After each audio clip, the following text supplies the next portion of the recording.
So today I'm answering some of your questions on Instagram. I asked a question on Friday. Was it on Friday or on Saturday? So I'm looking at some of your questions. They are really, some of them are funny, some of them are really deep, and some of them I have to do full videos, yeah, to be able to answer you.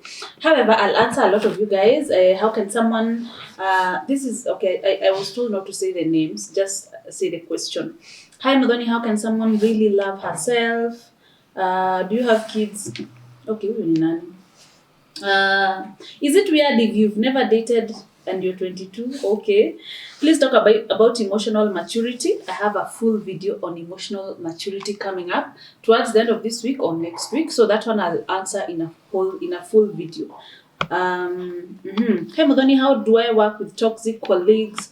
How to move from codependency? Codependency, I will do a whole video on what it's like. It's a whole topic. It involves a lot of things, and I want to do justice to this question. So I will do a whole video about it. I will not answer it today. I will do a video probably early next week. Yeah. How do you stick to your budget with irregular income? That's a good question. How are you dealing with postponing habit? Please educate us pre-25s about I have a lot of questions, but I I have so many questions, you guys. That is what I am answering today. If you're new to my channel, my name is Muthoni Mukiri Njoroge. I am a mindset coach and a personal development coach. I am a practicing coach. Yes, I take clients, and that is why I will be answering some of your questions today. This is one of my favorite videos, you guys, because I love you very much, and because I never get to interact with you guys like this. So when I read your questions and I answer direct, like one-on-one like this, it makes me feel like you're sitting somewhere and I'm having a conversation with you, like a coaching session, yeah. And I really, really love this. So continue asking me questions by the way in my Instagram DM. Mostly I mostly check my Instagram inbox. I sometimes check my Facebook, but lots of deep questions are usually on my Instagram inbox. So keep asking your questions. I always see them, you guys. Even if sometimes it can take me a while because I get a lot of questions and a lot of suggestions, but eventually I always try. I try to respond as much as I can.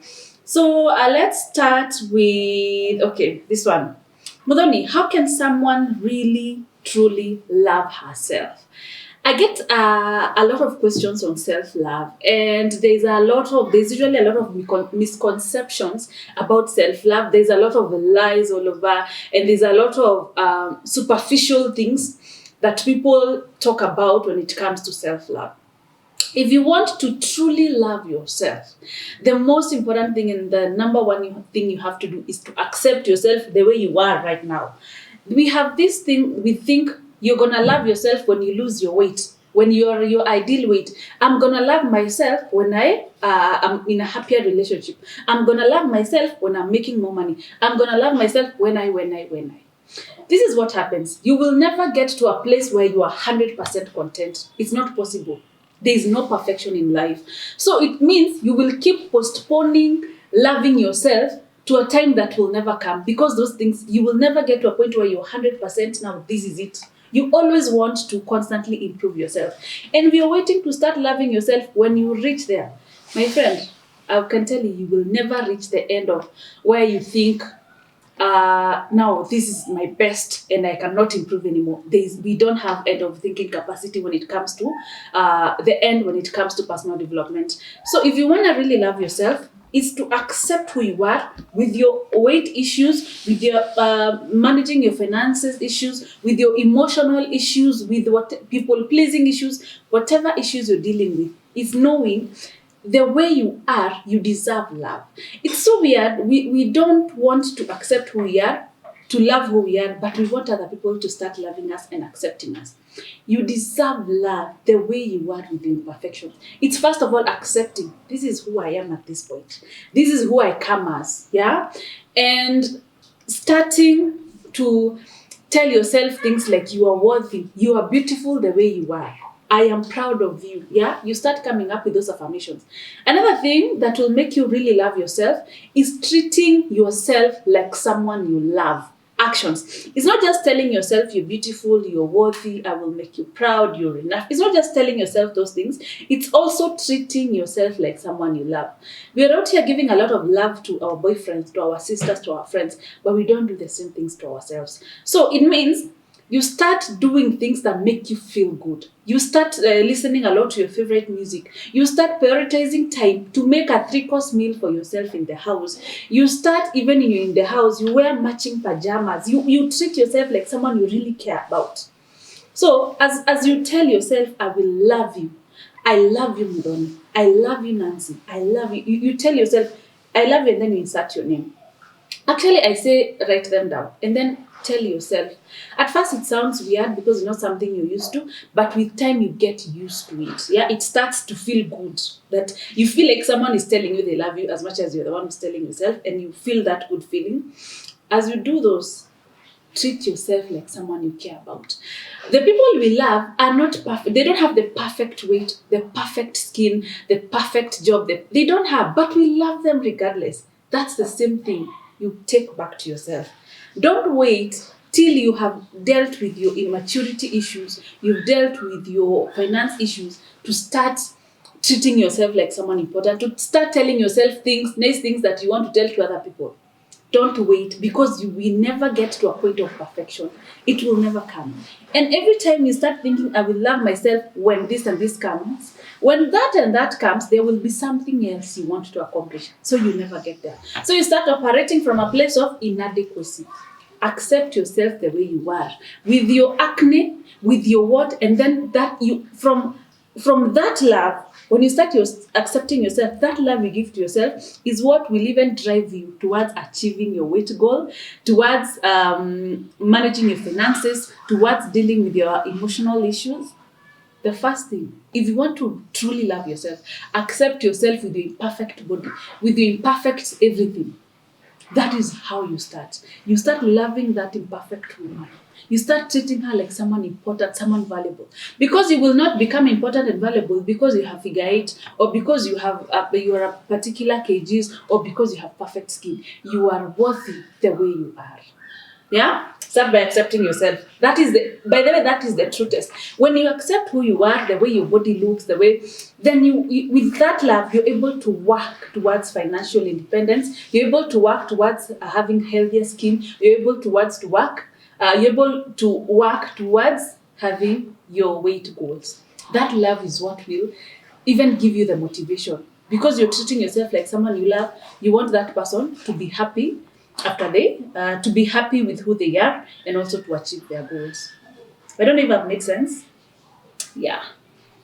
Another thing is, someone asked me, okay, I have so many questions. I'm trying to, there are those that don't make sense, by the way. So I'm not going to answer all questions. Okay, Mudhoni, can you explain how to be authentic when you have people-pleasing tendencies? People pleasers, hello, how are you? People pleasers are people who are very empathetic. First of all, they are people who are able to identify with other people's emotions and to kind of feel what other people are feeling. They are people who, I can say, they are very good-hearted. I would say that. However, it becomes a problem if you don't have boundaries. It means people start taking advantage of you, or you start neglecting your goals. You stop neglecting yourself and abandoning your needs to fulfill the other people's needs. You start putting other people's needs ahead of your own. And then you start feeling bad about yourself. You start hating that person. That person that you did a favor, who you did a favor, because you neglected your own needs and what you wanted. So people pleasing can become like a disease, and it starts from our childhood. People pleasers often started out as parent pleasers, where we're supposed to be, don't usikasirishe jirani, everybody has to like you. You don't say no to your auntie. Your auntie cannot send you, and then you say no. That's when it starts as children. And we grew up thinking other people's needs are more important than our needs. So your question is, how can you be authentic? You can be authentic if someone asks you for a favor, someone asks you for money, Mudhoni, please give me 100K. I need to do this, a friend of mine, 100K. And then when I look into my bank account, I only have that 100K. in front, behind, sideways. That's the only money I have. So my people pleasing self would swipe my bank account, give the 100K. But when you become your authentic self and when you start standing in your truth, you ask yourself the first important question.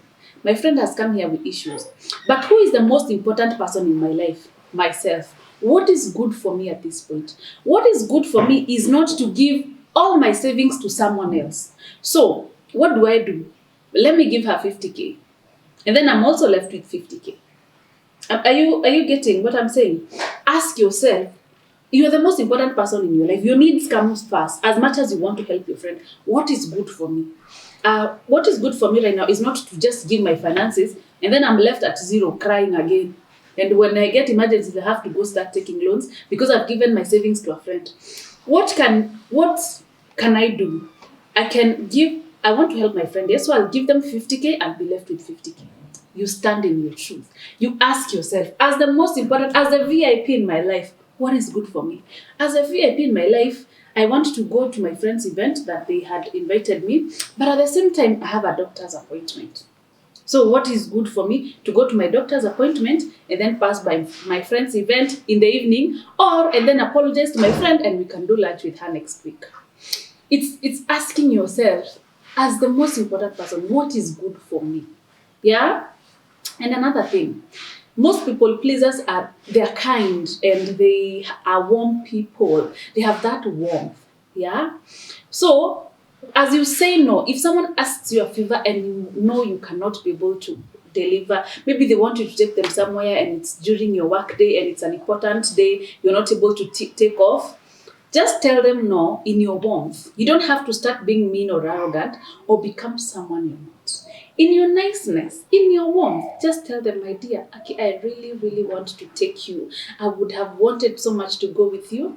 However, today I can't. Like my boss is on my case or it's such a busy day at work. You just go and then just let me know how it goes and then we can hang out during the weekend. You see, you've not burnt that bridge, but you've also stood in your truth. So the first question is to ask yourself, what is good for me? The second thing, you don't have to go out of your personality to start becoming someone you're not because it will also affect you. In your niceness, tell them off. I have a video I did about people pleasing. I think I will put the link somewhere here. Please look for it. I think I'll put a link down at the description box about how to stop people pleasing. It's a disease. A lot of us went through childhood trauma, have that disease, yeah? A lot of us who had to be people we didn't want to be have that disease, but it's something you can work on, yeah? It's possible. So yeah, stand in your truth. Tell them no.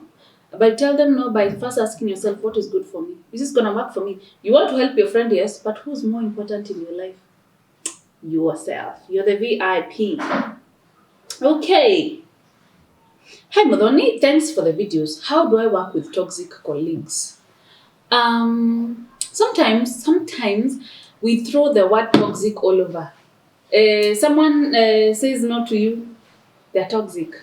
Someone didn't say hi to you in the morning because they were stressed about their own things, they're toxic. Someone doesn't want to work for you during maybe a shift that you're not available, but they don't want to work for you because they also have other important things. They're toxic. They're toxic.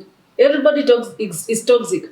We are throwing toxic words all over. Oh, if someone says no to you, they're toxic. If someone just, if someone does something, normal things that we do every day, they're toxic, toxic, toxic. It's so easy to go around calling people toxic while we're not looking at ourselves. So, how do you deal with toxic colleagues? People can actually be toxic. They can. However, it can be everybody around you is toxic except yourself. Yeah? It means you are the problem. If you think everybody else is the problem except you, it means you have some soul searching and some accountability questions, self-accountability questions to ask yourself. So people could be toxic. Number one thing, when you already know someone has probably anger issues or they're just rude or they're just they snob everybody, if they snob everyone, there are people who are like, there are bosses who are like that. They're mean to everybody. They want to shout at everybody. So it's not just you. They do that. They do that to everybody. It's good to also understand this person is toxic, not just to me generally. So what do? You stay out of their lane. You only deal with them when you really have to deal with them, and let it be just about work.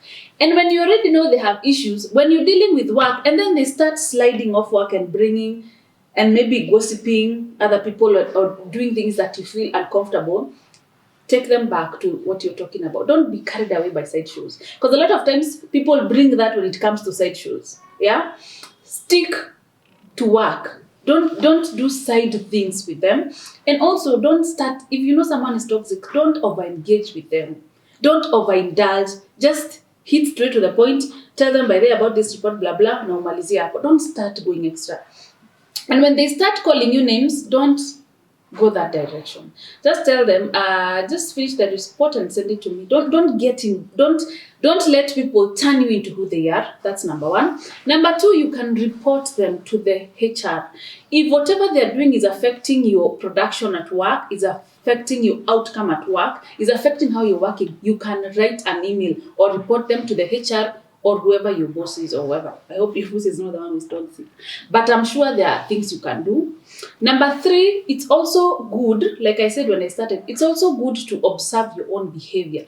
Sometimes we walk around with a lot of wounds and a lot of trauma wounds that we have gone through and that we are carrying and a lot of scars.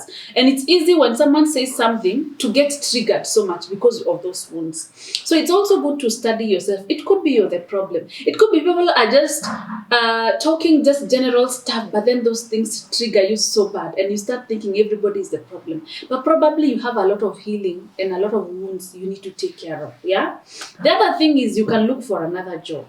You don't have to stay in a workplace that is draining you every day, that is making you feel less of a person, that is bringing the worst in you, that is making you feel like, like you feel like you're going to work in the morning and you want something to happen, so you never go back to that office. You just pray that office, catches fire or whatever.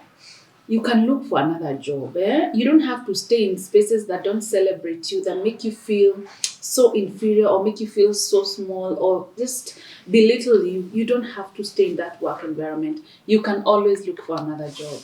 You don't have to do drastic things and then say, Mudhoni alisema tuache kazi, and then you're just quitting all over. Come up with a plan, start looking for another job. Or you can even tell your head of department to change you to another department or to another sector, so you don't have to deal with those people. Okay, let me look for another.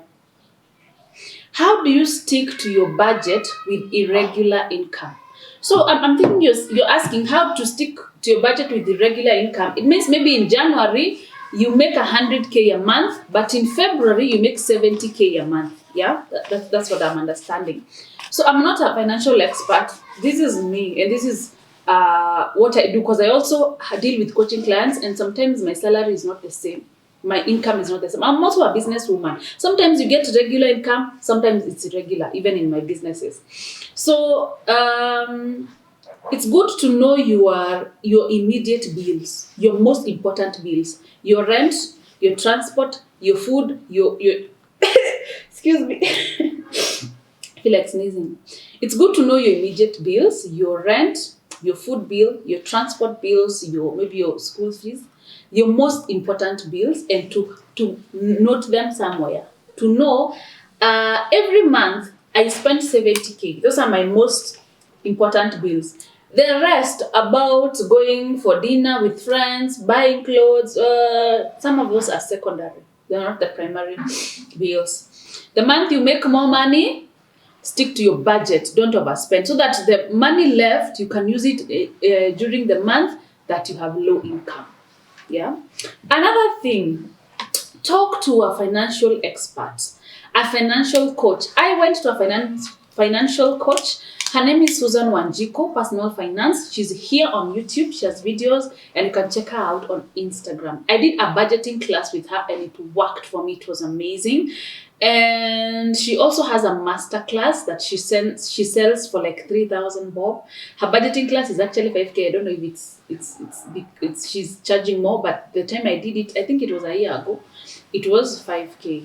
So invest in a finance class. Let someone teach you these things. I'm just telling you from my perspective, but I'm not a financial expert. And actually, sometimes I even have to get an accountant to help me maneuver with everything. Yeah. So talk to a financial expert, but you can, for starters, you can use what I've said. When you make most money, don't spend all of it. Have some left, such that the month where you're not making much can be compensated by what you had left. Yeah. What you had left the previous month. Okay. Is it okay to date at the workplace? I'm asking for a friend. Dear friend. It's okay. I'm not going to say your name. It's okay. So, is it okay to date at the workplace? It depends. It depends with how your work relationship with that colleague. Is it someone you report to directly? Yeah, someone you have to work every day with, like you're on the same desk and you're relating every day. That could bring issues because sometimes it's hard to separate those personal issues with work issues. Maybe you had a fight yesterday night on the phone, and then you're supposed to come and deliver to this person, you're supposed to do this, do that. It could affect your work output. It could also affect your work environment. Yeah, when you're fighting with this person, you don't want to come to work, you don't want to see them, you don't want to, if you're working directly with that person, I would be strongly against it. I would be strongly against it. If it's different department, I would say go for it. At the same time, don't reveal it too early, too soon. Don't start dating them after a month. Everybody knows. People sometimes don't want the best for you. People out here saying congratulations, but it doesn't. They're just waiting for that day when we'll break up. They're just waiting for that day when you're no longer with that person. They're just waiting to say tulikuwa tunajua. They're just waiting to say premium tiers loading. So if you're gonna date and it's different departments, don't say it to everyone too soon. Don't, until you know that person is really serious with you, or until you know this relationship is going somewhere. We all start relationships and then after 3-4 months everything fizzles out, and it's totally normal. So until you know it's serious and until you know it's going somewhere, don't start revealing it to everybody. Yeah. And if you work like every day, like you're working every second, you report to that person, you're in the same desk, or they're your partner at work and all those things, I would strongly be against it. You can date even after one leaves or after, but not when you're working directly. A lot could go wrong, especially if it's your boss. A lot could go wrong. If it's different departments, it's okay, but keep it on the low until it really gets there. Yeah, I think that's it. So go for it. Mapenzi ni mzuri, and sometimes you don't know where you're gonna meet your person. Someone asks me about, please educate us pre-25s on investments, savings, and asset gain. Please take a class. Yeah, I cannot be able to explain all this in this video, and I'm not an expert when it comes to financial matters. There are people who are trained to do this. Yeah, so use them. I think I want to end this video here. It's become pretty long. I don't like my videos too long. I want them just enough so you can finish watching the videos. How did you deal with your postponing habits? I am still dealing with my postponing habits. Some of these things are not things that you just, now I'm over it. There are things you have to constantly do and constantly remind yourself, by the way, I'm no longer doing this. I did a video about how to deal with postponing. I did procrastination. I did that video. Please watch it, because the things I've spoken about are things I do. Things like dividing your day into 2 halves.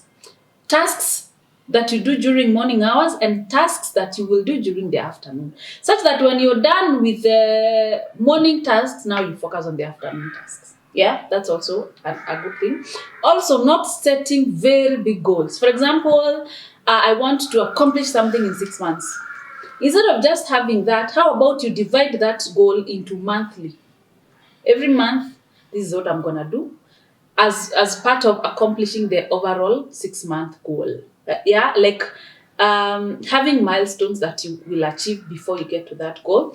Another thing is knowing that eventually you're still going to have to do the task, and also knowing that you're going to have to deal with the last minute rush, insecurities because you have less time to do the task maybe you wanted to do. And knowing when you do it early is like a reward to yourself. So please watch that video I did about postponing. I think I should put a link somewhere at the description box so you can also watch that video. During your healing, were you sometimes off balance? Lately, I've been feeling off. Yes, I was sometimes off balance, and a lot of times I was also off balance. Yeah, so it happens. It happens. I will do a whole video about this. But like I said, your healing journey is not from 1 to 100. Sure, you're 100, you're totally healed. Bye bye. Healing journey. It's not that. There are days you want to get out of bed. I did this video by the I think last week, but I will still do another video of backsliding during the healing journey. There are days you feel like you're so energetic and you're ready for this and there are days you just want to cry your eyes out. There are days where you feel like, you know what, if you're healing from a breakup, you feel like, you know what, that guy didn't deserve me. I'm better off without him. And another day you find you call him, trying to beg him to go back. That's part of the healing journey.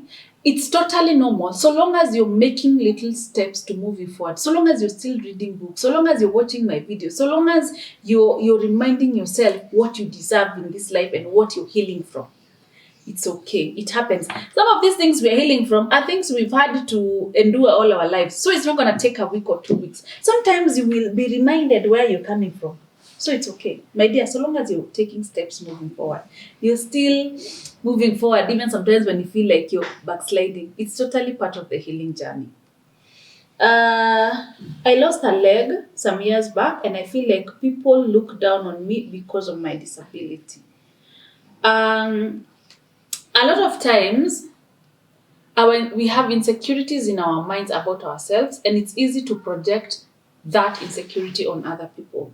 I am so sorry about what happened to you. I cannot even imagine what it's like, but I know you have to be strong, to be able to come back out here, to be able to deal with everyday issues. I know you have to be strong. So don't focus on what people are saying or how people are looking at you. Focus on what you feel about yourself. Focus on raising your worth. You're not worthy because you have 2 legs or because you have 2 arms or because you have no acne. You're worthy because you are worthy. Yeah, focus on your best qualities, focus on your worth, and let that, just focus on that. People look at you even when you there's nothing going on with you. They will look at you and say things. They say things about a lot of us, yeah. But I focus a lot more on what I think about myself and on my value and my worth. I don't let them tell me who I am or how I should behave. I want to tell them, this is who I am. Take it or leave it. Yeah, don't focus so much on what they're saying. They will say a lot of things. Even when you had both legs, my dear, they were still talking. Focus more on loving yourself. Focus more on, and actually, you show them how to treat you. You show them who you are. You show them I am not, disability is not inability. The fact that I don't have a leg doesn't mean I'm not beautiful enough. I'm not worthy. Show them who you are. Don't expect to feel good from things outside yourself. Start feeling good on your own, and it will radiate. They won't have a choice. And you won't have to listen to them. And even if they say those things, when you already know who you are, you don't listen to them. You already know this is who I am. Whatever you're saying is just your opinions, but I have the facts. Okay. I want to leave it here. How do you attract a handsome guy? This is a nice question. Let me answer this one before I go. There's another one here that's interesting. I'll answer also this one. How do you attract a handsome guy, Mudhoni? Please hide my ID. I stopped reading people's names on questions. So how to attract a guy? I have done a lot of videos on this. Please watch those videos. How to attract a handsome guy? You also have to be attractive. Let's not say handsome. Let's say attractive. You also have to be attractive. We say you attract who you are, right?